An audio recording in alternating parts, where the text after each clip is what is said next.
Assalamualaikum warahmatullahi wabarakatuh. Di sini saya akan membuat materi presentasi berupa video yang mengomentari hasil presentasi salah satu rekan saya. Video tersebut merupakan kritik dan saran terhadap isi, substansi, materi presentasi serta saran. Baik, di sini saya akan membacakan makalah saya, Media Sosial dan Pembangunan, yang disusun oleh saya sendiri, Doni Lara Ramadan, NIM 2110-2005. Program Studi Ilmu Pemerintahan, semester genap 2022-2023. Mata kuliah Teori Pembangunan, dosen Saril Budiman, MPM. Program Studi Ilmu Pemerintahan, Sekolah Tinggi Ilmu Sosial dan Politik Raja Haji Fisabilillah Tanjung Pinang. Pendahuluan.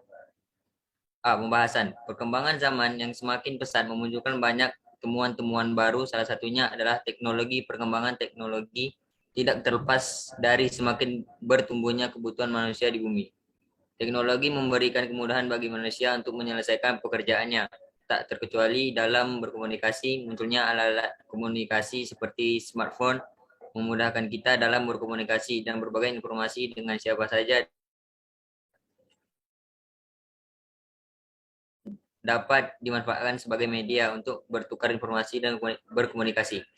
Hal ini yang dapat dimanfaatkan dalam melakukan komunikasi pemasaran untuk menyebarluaskan informasi kepada masyarakat. Dengan semakin berkembangnya penggunaan internet yang semakin pesat, maka arus pertukaran informasi semakin cepat. Istilah media sosial berasal dari kata media dan sosial. Media diartikan sebagai alat komunikasi. Sedangkan kata sosial diartikan sebagai kenyataan sosial yang menerangkan bahwa setiap individu melakukan aksi yang memberikan kontribusi kepada masyarakat. Pernyataan tersebut menunjukkan bahwa media dan semua perangkat lunak merupakan sosial, atau dalam arti bahwa keduanya merupakan produk dari proses sosial. Media sosial merupakan sebuah alat atau wadah yang digunakan dalam melakukan komunikasi, sosialisasi, dan interaksi melalui media yang diciptakan secara cepat dan mudah diakses oleh setiap orang. Hal tersebut selaras dengan mendapat bulan 2015 yang mengemukakan bahwa media sosial sebagai sebuah media online yang kini menggunakan dapat dengan mudah berpartisipasi berbagi, baik itu meliputi blog, jejaring sosial, wiki forum yang merupakan bagian media sosial yang paling umum digunakan oleh setiap orang. Selain itu pula media sosial yang menyediakan dan membentuk cara dalam berkomunikasi yang bisa kita gunakan setiap saat sesuai dengan perangkat pendukung yang kita gunakan, sehingga media sosial ini menjadi alat komunikasi yang paling sering digunakan dan diaplikasikan. Sosial saat ini menjadi alat komunikasi yang paling sering digunakan di aplikasi dalam kehidupan sehari-hari. Seperti kita ketahui, sebelum muncul dan populernya media sosial di kalangan masyarakat, kebanyakan orang berkomunikasi dengan cara SMS atau telepon lewat handphone. Namun saat ini dengan adanya media sosial, orang cenderung berkomunikasi lewat layanan obrolan, chat, atau berkirim pesan. Lewat layanan tersedia di media sosial. Tak hanya itu, media sosial juga dijadikan sebagai alat pengakses informasi tercepat dibanding media-media konvensional lainnya. Yang hal tersebut menjadikan masyarakat lebih menyukai menggunakan media sosial yang dapat mengefisienkan waktu penggunaannya dibanding dengan media lainnya. Dengan semakin berkembangnya penggunaan internet yang semakin pesat, maka arus penukaran informasi pun semakin cepat. Hal ini yang membuat manusia lebih cenderung berkomunikasi melalui internet karena memudahkan penggunaannya saling berinteraksi dan berkomunikasi satu sama lain tanpa ada batasan dengan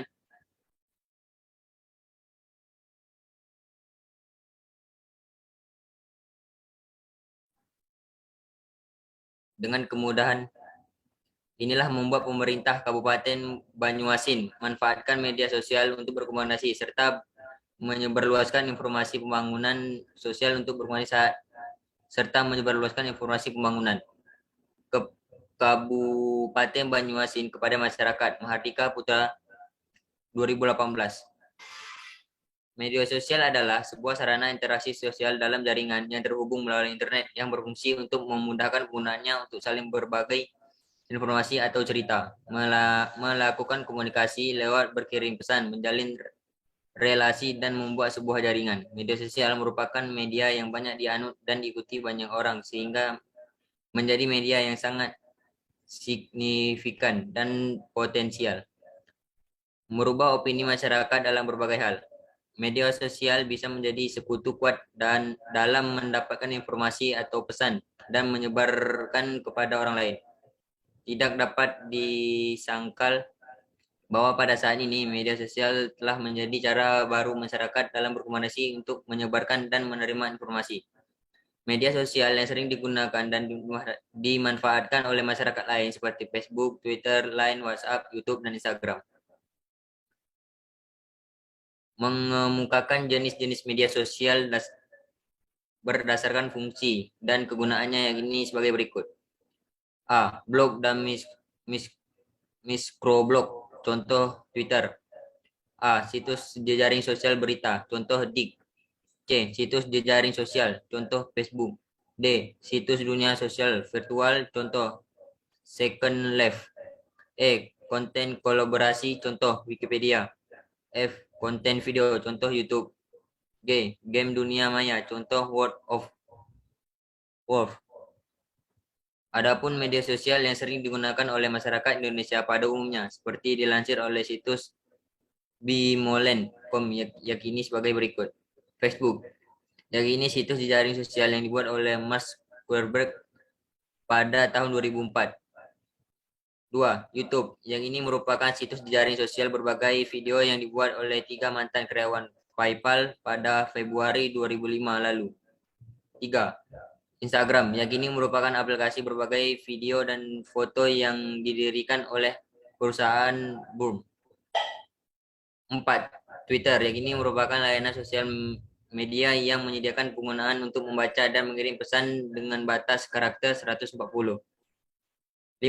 WhatsApp, yang kini merupakan aplikasi untuk mengirim pesan pada smartphone dengan basis hampir sama sebagai BlackBerry Messenger.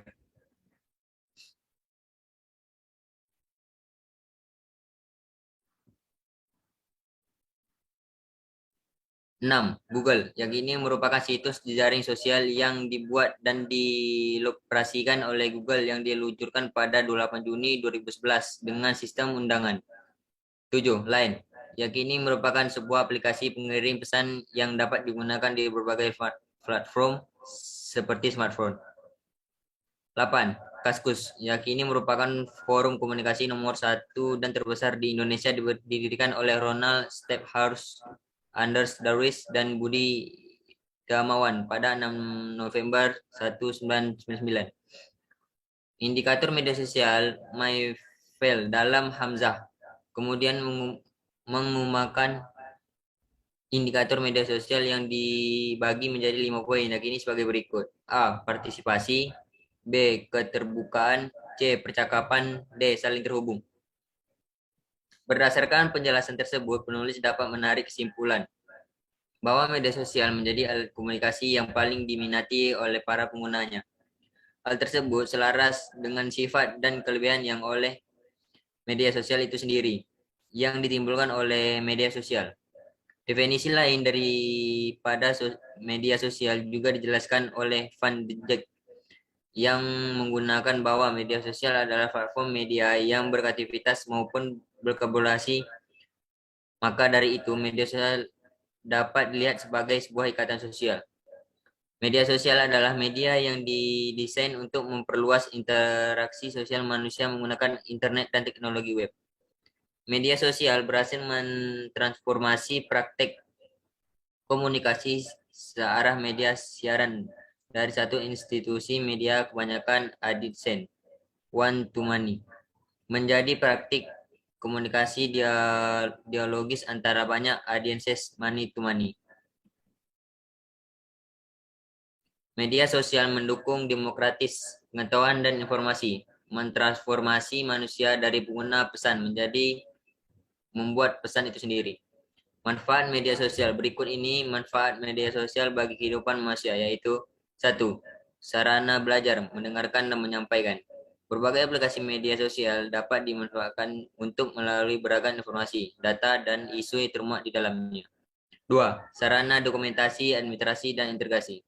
Beragam aplikasi media sosial pada dasarnya merupakan gudang dokumentasi beragam konten dari yang berupa profil, informasi, reputasi, kejadian, rekam peristiwa, sampai pada hasil riset-riset kajian. 3. Sarana perencanaan strategi dan manajemen. Media sosial di tangan para pakar manajemen dan marketing dapat menjadi senjata yang dahsyat untuk mengancarkan perencanaan dan strateginya. Misalnya melakukan promosi, menggait pelanggan setia, menghimpun loyalitas customer, menjanjikan praktek pendidik publik sampai menghimpun respon masyarakat. Media sosial saat ini telah menjadikan tren dalam komunikasi pemasaran. Media sosial adalah sebuah media online dengan para penggunanya bisa dengan berpartisipasi berbagai dan menciptakan isi meliputi blog, jaring sosial, wiki, forum, dan dunia virtual. Blog sosial di wiki merupakan bentuk bentuk dunia media sosial sebagai sebuah kelompok aplikasi berbagai internet yang membangun di atas dasar ideologi dan teknologi web 2.0 dan yang memungkinkan penciptaan dan pertukaran user generasi konten. Kaplan dan Herlin 2010.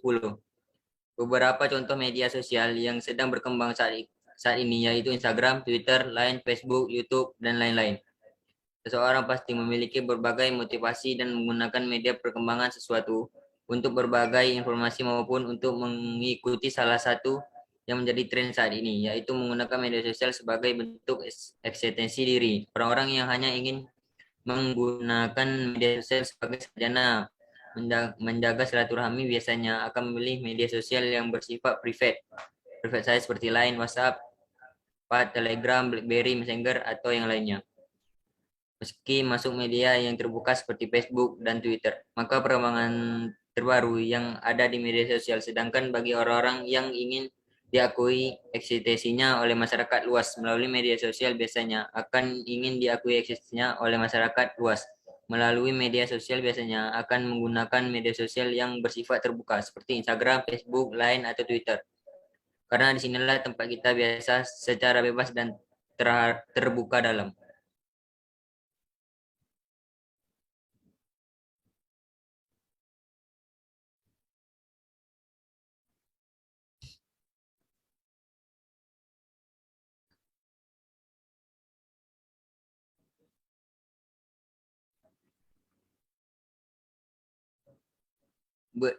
Dalam berinteraksi sehingga banyaknya update satu serta postingan yang kita miliki adalah salah satu bentuk jika kita ingin dikenal secara luas.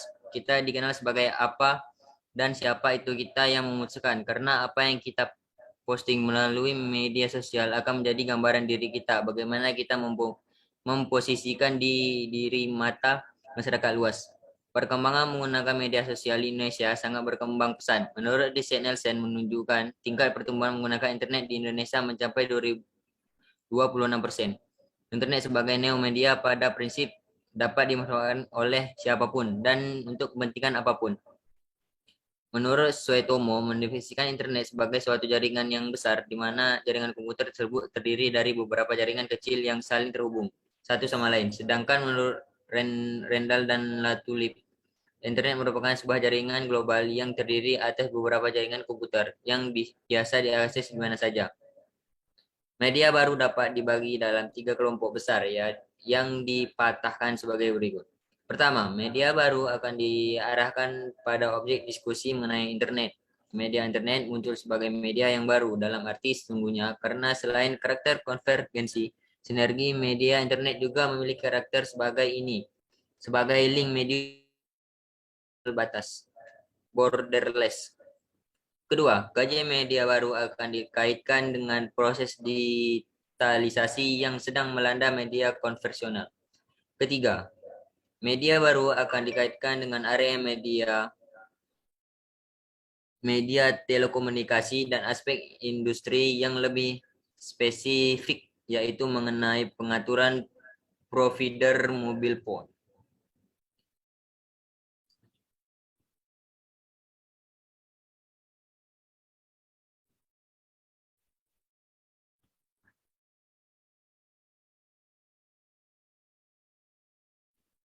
Pada dasarnya,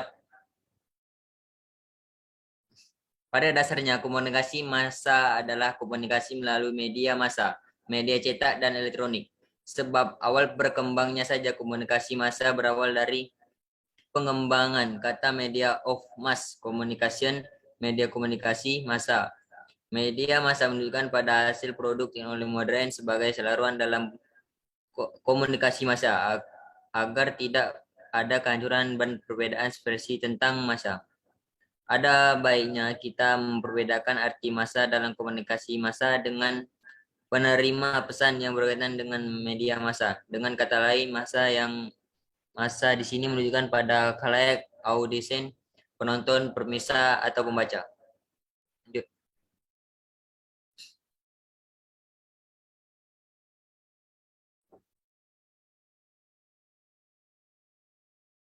Ciri-ciri komunikasi massa. A. Komunikator dalam komunikasi massa lembaga. B. Komunikan dalam komunikasi massa bersifat heterogen. C. Pesannya bersifat umum. D. Komunikasinya berlangsung satu arah. E. Komunikasi massa menimbulkan keserempakan. F.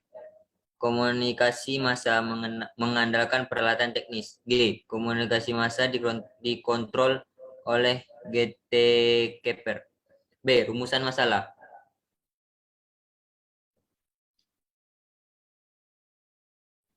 Sekian presentasi makalah saya. Wassalamualaikum warahmatullahi wabarakatuh. Baik, Dipo, yuk kritik.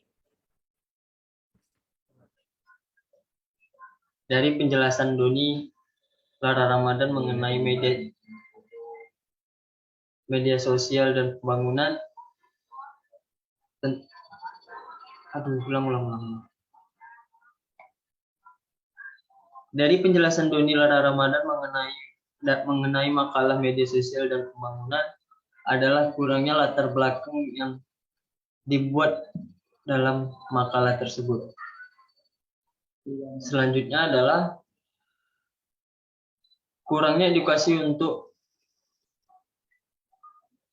kurangnya penjelasan edukasi untuk anak di bawah umur yang dimana yang diketahui untuk sekarang bagi anak remaja maupun anak-anak rata-rata sudah memiliki jejaring media sosial yang dimana media sosial itu sangat ada baik dan positifnya.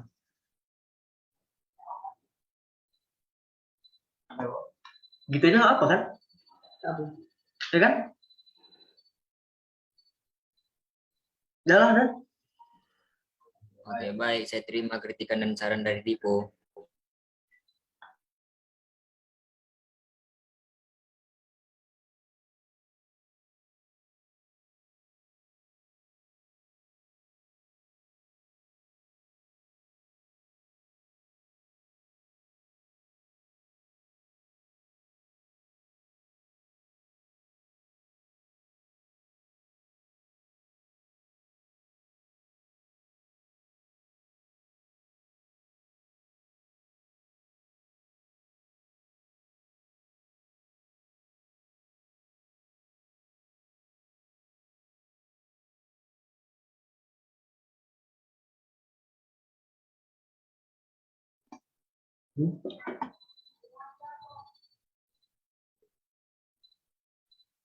Assalamualaikum warahmatullahi wabarakatuh. Selanjutnya saya akan menjelaskan tugas individu saya, makalah saya tentang pemerataan pembangunan dan keadilan yang disusun oleh saya di Puanugerah Ramadan NIM 211020075, Program Studi Ilmu Pemerintahan semester genap 2022-2023. Dosen pengampu Bapak Syahril Budiman SS MPM. Nah, saya akan membacakan latar belakang makalah saya. Dalam sudut pandang ekonomi, kontribusi infrastruktur dalam pembangunan adalah untuk mengatasi masalah-masalah pembangunan yang meliputi kesenjangan, pengangguran, dan kemiskinan sebagai berikut. Infrastruktur sebagai sarana prasarana yang mempermudah aksesibilitas dari satu ke tempat lain akan memberikan kemudahan dalam distribusi pembangunan fasilitas-fasilitas lainnya, sehingga pemerataan dalam hal apapun menjadi lebih mudah. Hal ini memiliki efek domino dan multiplier bagi penyelesaian masalah pengangguran dan kemiskinan. Ketika akses mudah, insentif untuk membangun usaha meningkat karena kemungkinan untuk sukses lebih besar. Adanya usaha-usaha menciptakan lapangan pekerjaan sehingga pengangguran terkurangi. Terakhir, ketika kesenjangan dan pengangguran teratasi, maka kemiskinan dapat berangsur menurun. Singkatnya, infrastruktur berperan penting dalam penanggulangan masalah masyarakat sehingga tercapai pembangunan. Pembangunan itu sendiri merupakan pencapaian kesejahteraan atau kemaslahatan bagi masyarakat secara merata. Pembahasan yang A, meluruskan pembangunan berkeadilan. 1. Penerapan peraturan pemerintah berkelanjutan termasuk dalam 7 SDGs yang akan diterapkan sebagai dokumen tanpa efek hingga 2030 akan dikembangkan di Indonesia. Oleh karena itu, mempercepat pengembangan dalam menghasilkan berdasarkan tujuan dan metrik yang ditetapkan telah ditentukan bahwa konsep SDGs harus dimasukkan ke dalam peraturan pemerintah. Agar tidak mengulangi pencapaian jangka panjang seperti tujuan pembangunan milenium berharap, tapi tetap dikritik, maka yang perlu dilakukan banyak menyesuaikan berbagai SDGs dan indikator berlaku untuk semua aspek masyarakat. Dalam hal ini, tujuan dan indikator pembangunan berkelanjutan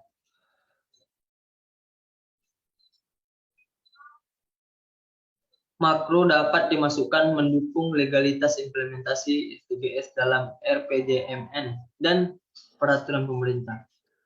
Agar program kerja lintas sektor dapat mengadopsi konsep pembangunan berkelanjutan ke dalam kebijakan pemerintah ini adalah bentuk kemauan politik pemerintah berkomitmen untuk terlibat dalam pembangunan berkelanjutan kontribusi pada peningkatan kesejahteraan sosial. Setelah menunjukkan kemauan politik yang kuat, saatnya pemerintah merangkul partisipasi aktif semua pihak dalam pembangunan keberlanjutan sebagai prinsip. Tidak ada yang tertinggal.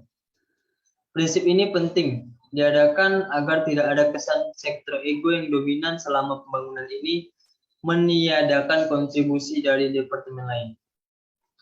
Yang kedua, keterlibatan masyarakat sipil. Dalam proses pembangunan yang dilakukan oleh pemerintah Indonesia, dapat dikatakan bahwa negara memegang peranan penting dalam keseluruhan proses pembangunan, mulai dari perencanaan sampai dengan pelaksanaannya. Sebagaimana dijelaskan dalam pra dan sela, ada penekanan pada partisipasi masyarakat dengan menggunakan kemampuan pengembangan mereka. Partisipasi masyarakat dalam keberlanjutan SDGs dapat dicapai melalui model pemberdayaan masyarakat yang lebih menekankan pada perencanaan dan pelaksanaan pembangunan dari bawah ke atas. Hal ini berlaku khususnya bagi masyarakat pesisir dan pedesaan yang bergantung pada modal sumber daya alami untuk pencaharian mereka. Tingkatan standar hidup dengan menggunakan metode pra dan sela masyarakat, khususnya wilayah pesisir dan pedesaan, dapat mengembangkan keterlibatan masyarakat itu sendiri. Tidak hanya itu, melalui pendekatan partisipasi tersebut bisa menggali kembali kearifan lokal yang sudah tertanam selaku nilai-nilai luhur dalam kehidupan warga. Nilai-nilai tersebut wajib senantiasa dilindungi, jangan hingga tergerus oleh pemikiran hidup individualistik serta kapitalistik yang telah mulai menggerogoti sendi kehidupan warga. Menggali kembali kearifan lokal dalam wujud kolektivisme dalam kehidupan warga serta kedekatan dengan alam dekat ialah salah satu langkah ampuh buat pembenaran berkelanjutan area bisa terwujud dalam proses pembangunan. Keterlibatan warga sipil pula diharapkan dari organisasi warga sipil atau NGO dalam mengendalikan serta membagikan masukan-masukan konstruktif dalam pelaksanaan pembangunan berkepanjangan. NGO yang bergerak dalam bermacam-macam zona serta isu-isu sektoral bisa berkolaborasi serta bersatu padu dalam membagikan sumbangsi dalam mencapai tujuan-tujuan pembangunan tersebut.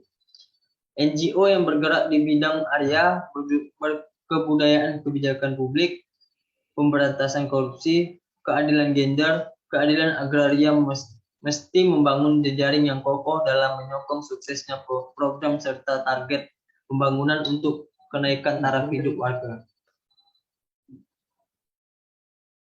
Ungkapan Think Global Act Locally nampaknya sangat kontekstual serta bisa jadi kampanye positif untuk mewujudkan pembangunan berkepanjangan di tindakan-tindakan loyalitas yang berlandaskan pada kearifan lokal tanpa disadari secara tidak langsung hendak berakibat secara global bagi pembangunan berkepanjangan untuk generasi mendatang.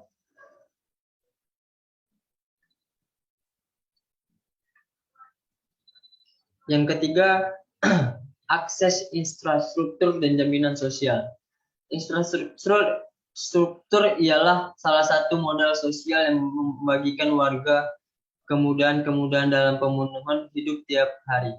Salah satu tujuan serta sasaran dari SDGs merupakan pembangunan infrastruktur. Akses infrastruktur dalam pembangunan masih nampak ketimpangan yang lebar, di mana masih banyak daerah Indonesia yang terisolir sebab keterbatasan akses. Sebab keterbatasan tersebutlah jadi penghambat untuk pencapaian pembangunan untuk kenaikan kesejahteraan sebagian daerah di Indonesia. Pembangunan infrastruktur masih didominasi oleh akses untuk percepatan arus modal yang malah menyumbangkan keadilan ketimpangan untuk warga. Di sisi lain, keadaan yang masih butuh dibenahi pula merupakan pemenuhan jaminan sosial untuk sebagian warga miskin yang masih susah memperoleh akses kesehatan yang layak. Sehingga sebagian daerah di Indonesia, angka harapan hidup terletak di bawah rata-rata nasional. Hingga dari itu, kenaikan fasilitas serta sumber energi kesehatan mesti ditingkatkan supaya taraf hidup kesehatan warga bisa lebih ditingkatkan. Keempat, penguatan kelembagaan. Saat sebelum penerapan suatu proses pembangunan perihal yang wajib diperhatikan buat menunjang berjalan proses cocok dengan sasaran hingga yang mesti diperkuat merupakan aspek kelembagaan. Oleh sebab itu, perwakilan organisasi warga sipil CSO Haryazar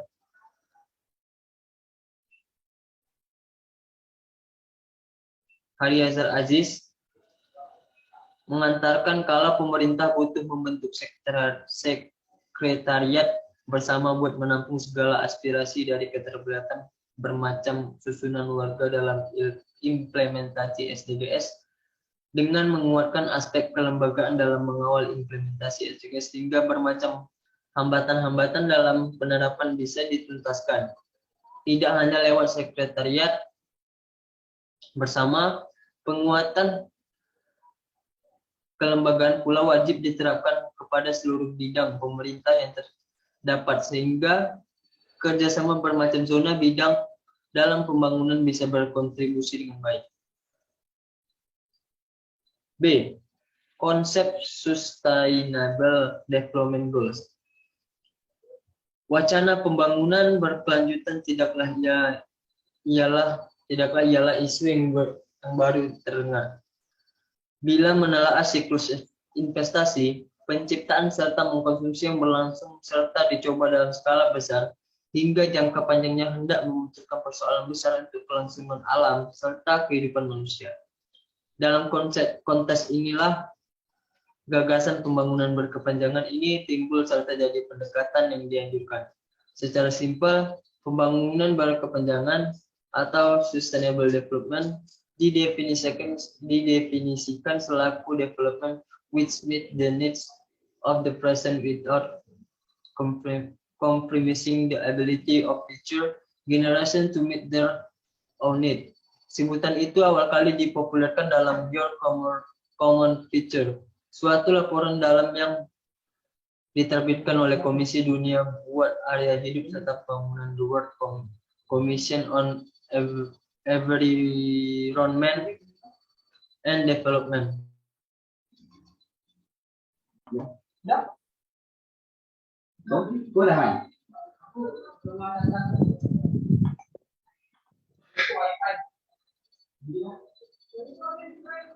Wangi-wangi ya, saya kan pergi bawa wangi-wangi aja mana ada? Dah. Iya. Iya, ini masih melipat. Iya bangke. Aku tadi ya. Sabar. Aku dulu. C. Pendekatan pembangunan. Apabila mengacu kepada pengalaman penerapan DGS yang sudah berakhir pada 2015 ini, proses pembangunan yang disusun dengan sasaran serta tujuan yang jelas berjumlah bisa mencerminkan terlaksananya pembangunan berkepanjangan dengan catatan partisipasi warga terpaut perihal tersebut masih sedikit. Dalam pendekatan pembangunan, terdapat baiknya kita menelisik lebih jauh menimpa proses-proses keterlibatan subjek pembangunan dalam rangka partisipasi yang lebih luas. Penanda keberhasilan cuma bisa jadi dicapai lewat hasil kerjasama dan dari bermacam pihak yang secara terbuka aktif ikut serta dalam proses pembangunan tersebut. 7. Gambar selanjutnya menganjurkan inti dari pra yakni ilham kalau dengan mengganti asumsi-asumsi serta praktik dari penelitian pembangunan serta proyek-proyek pembangunan, para periset serta handal pembangunan dapat menghasilkan untuk warga miskin sesuatu peluang yang lebih bermakna buat berpartisipasi dalam mendefinisikan serta memusatkan penelitian pembangunan. Buat tujuan tersebut, gambar selanjutnya menganjurkan bermacam strategi berhendak atau secara sempurna menghilangkan ataupun kurangi. Pertama, ketidakseimbangan kekuasaan antara objek-objek dari sosial. 2, bias-bias dari pengalaman akademik. Perkotaan, kosmopolitan, serta modern. Yang periset dasar dalam proses riset mereka tercantum dalam perihal ini dalam penerapan SDGs nantinya pelibatan warga secara partisipasif hendak mendesak warga tidak cuma mengkaji melainkan melibatkan masyarakat dalam totalitas proses aktivitas semenjak mulai memahami kebutuhan perencanaan, penerapan, pemantauan hingga mengevaluasi aktivitas strategi tersebut yang pengukuran kemiskinan serta kesejahteraan yang mengambil alih serta memenuhi. Sekian, itulah materi tentang penjelasan makalah saya yang berjudul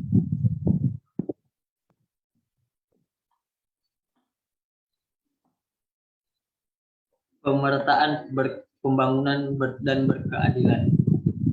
Selanjutnya, saya akan memberikan Doni untuk mengkritik hasil kerja saya. Oke, baik. Di sini saya akan memberikan kritikan dan saran kepada Dipo Anugrah Ramadan. Agar tidak mengulangi pencapaian jangka panjang seperti tujuan pembangunan milenium berharap tapi tetap dikritik. Maka yang perlu dilakukan hanyalah menyesuaikan berbagai SDGs dan indikator berlaku untuk semua aspek masyarakat.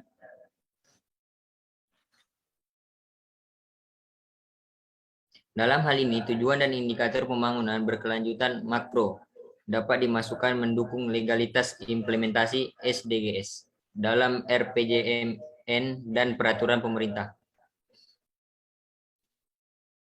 Agar program kerja lintas sektor dapat mengadopsi konsep pembangunan berkelanjutan ke dalam kebijakan pemerintah, ini adalah bentuk kemauan politik pemerintah berkomitmen untuk terlibat dalam pembangunan berkelanjutan berkontribusi pada peningkatan kesejahteraan sosial.